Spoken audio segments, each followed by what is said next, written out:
Greetings and welcome back to 50 Shades of Beige. Tonight we got another quick video for you. I'm still working on a bigger project, but since last week's video did so well and you all seem to be interested in great deals on GPUs, I figured I'd do another unboxing and testing video on a GPU that I found on Amazon. It was $75, guys, 75 bucks. This is the Ardiyes RX 580 8 gig.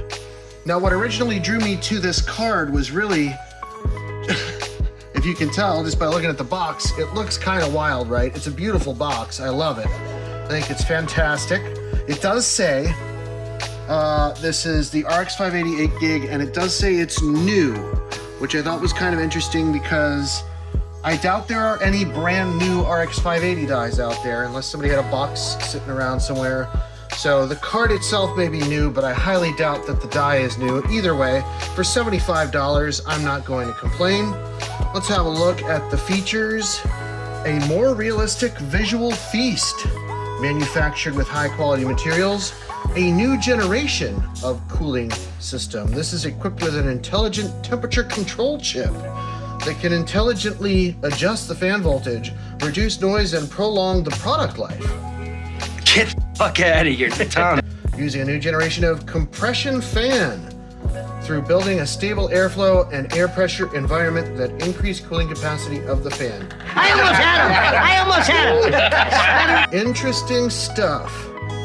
Now, similar to the card we looked at last week, in case you didn't notice, there is no AMD logo on this box anywhere. Ardiyes, decorate life with creativity and innovation. Let's go ahead and get this guy unboxed and see what we're working with. There we go. All right. Okay. All right. Interesting. So we've got some clear fans with stickers on them. Now the listing did say that these are RGB fans, but we'll have to see. Oh no, guys, look right here. For you Dawood Does Tech fans, if you haven't watched Dawood, this is the RX 580 8 gig 256-bit 2048 SP. That 2048 SP means 2048 stream processors. This is indeed the RX 580 Loser Edition, but that's all right. Once again, $75 is our price point. I'm not going to argue.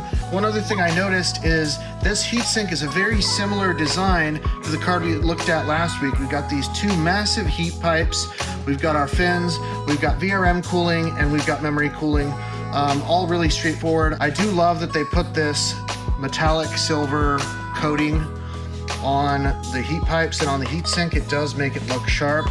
And then if you look in here, the other thing I noticed is that this heatsink is very small. Now, granted, if it is a 2048 SP RX 580, this thing probably isn't clocked terribly high, but nevertheless, I would like to see a slightly larger heatsink. Nice white design, some accents here, and then let's have a look at the back. Now here's where things get interesting. We do have this time an all metal back plate and some really cool printing, some generic like comic book gamer-y looking stuff, which is kind of cool. I do like the look. And for those of you playing at home, we're working with part number 580-230-903-817. And I'm not sure if that's a serial number or a part number. That almost looks like a date. An RX 580 that was put together in 2023 on September 3rd at 8:17. And actually we have another sticker here, a QC sticker with the date punched out on the 9 there, which means that this was put together or at least quality controlled in September 2023. All right, so that about does it for the overview. We've got our 8-pin power connector up here. We've got a really basic heatsink, a cut down RX 580, and a $75 price point. Let's go ahead and get this card up on the bench and see how it does. All right, we've got our Ardiyes RX 580 mounted up on the test bench and ready to go. For those of you who aren't already familiar, the test bench consists of an Intel Core i9-12900K on a Gigabyte Z690 Aorus Elite motherboard with 32 gigs of G-Skill DDR5 6000. That's cooled off by our Thermalright Frozen Notte 360mm ARGB AIO and powered by our trusty Corsair AX1200i power supply. We got the lights down low and we're ready to go. Let's get our first boot with the Ardiyes RX580.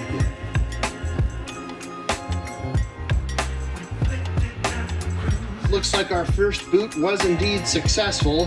One thing that I can tell right off the bat, these fans are not great quality. I can hear them from here and they're not even at full speed yet. I do like the RGB effects. It looks really good with the white card. We'll get you a better look at that in just a moment. Okay, right off the bat it looks good. Let's see if the AIO comes online. It does. I'm loving the RGB effects. They're fantastic. And we have a success. Okay, let's go ahead and get this guy up on the test bench and see what we're working with. So let's go ahead and pull up GPU-Z. Okay, and everything looks pretty normal here. We've got an RX 480, 2048 SP, all the way from October 2018. Man, I can't believe the RX 580 is already that old. Driver's the most recent option, October 17th, 2023. That's the latest version of Adrenaline. Let's go ahead and run 3D Mark Time Spy and see how we do.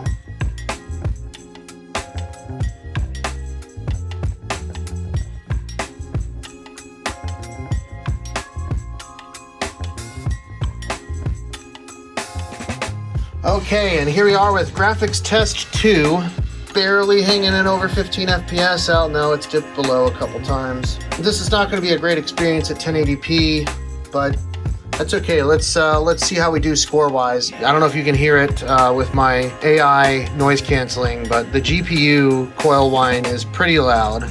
And I can also hear the fans quite a bit as well. So just something to bear in mind. And then also, I tried everything I could to get this RGB to work just right. And a Signal RGB won't see it. OpenRGB won't see it. The Aorus RGB software won't see it. So I've got a feeling that this RGB is not something that you can actually customize. And if you can, I don't know, you might need some kind of special software or something for it. I'm not sure. All right, let's get to the final score.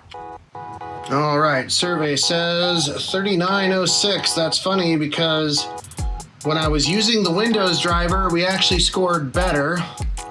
That's odd.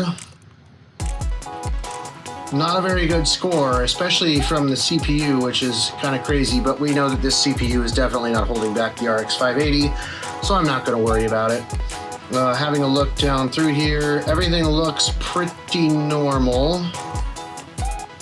Nothing is out of spec. Well, that was an interesting run. Let's go ahead and tear this thing down and see what's inside. So with these, I always start at the back. We're gonna break our illegal warranty void if removed sticker. Actually, it's not a warranty void if removed sticker. I love that they just put a no sign. Like, hey, you're not allowed, in case you didn't know. All right, let's go ahead and break that because we can.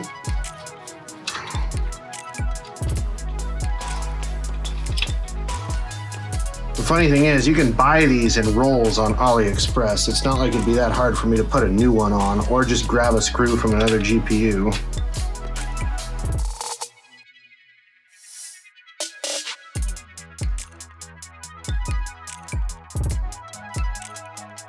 With such a nice white backplate, you want to be mindful when you're working with these screws not to put a scratch in it or scuff it.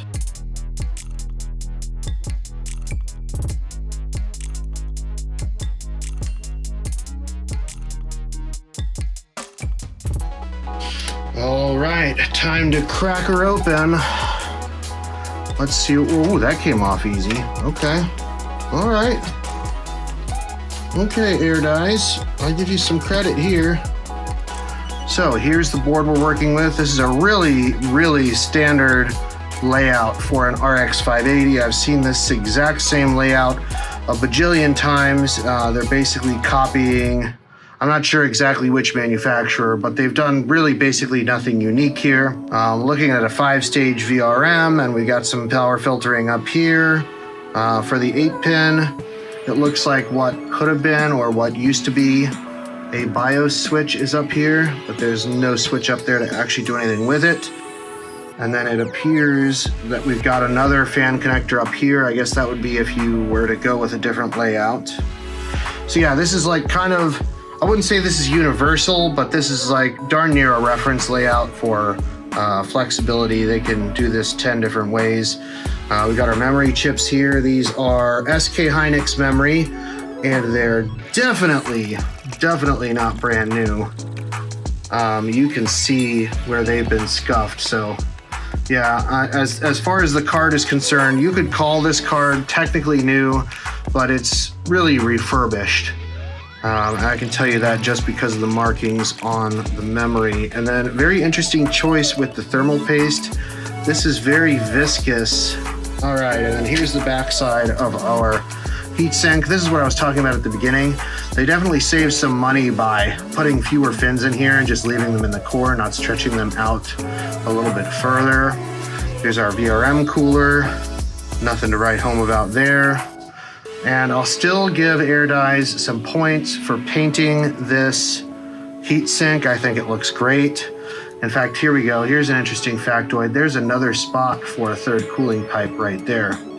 So definitely some shortcuts taken, if you will, and that's to be expected at a $75 price point. So let's talk conclusions. You say, well, should I buy it? And to that I say, if you want a cool looking RX 580, why not?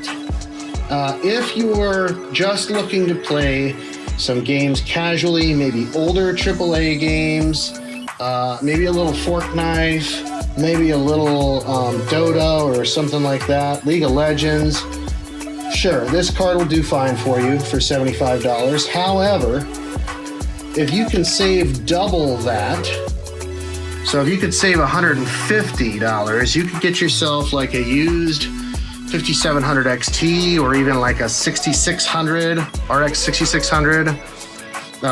You could get yourself a used GTX 1066 gigabyte. These are all cards that I feel like are about the same or better performance, and you're just gonna get much better value. You're gonna get much better value if you save up just a little bit more money and go for a nicer card. Anyway, that's gonna do it for tonight. Don't forget to like, subscribe, and please leave a comment down below if you have any suggestions for new videos. Thanks so much for watching, and we'll see you soon.